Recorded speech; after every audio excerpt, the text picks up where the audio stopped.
მე ვიყავი და ვარ თავისუფალი სვანების და სვანეთის მარშის მონაწილე. ძალიან მნიშვნელოვანი არის გვახსოვდეს ჩვენი წარსული.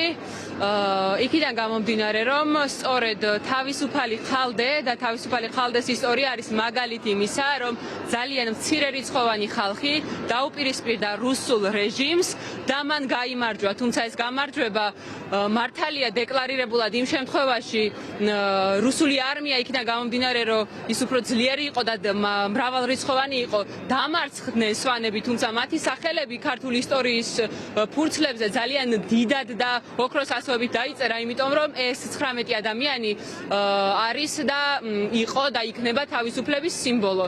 შესაბამისად, ჩვენ ცხოვრობთ დემოკრატიულ სახელმწიფოში, სადაც დემოკრატია დემოს ნიშნავს ხალხს და ხალხის ხმა, ხალხის ნება უნდა სრულდებოდეს. სწორედაც ხალხის ნება მოდის მთებიდან.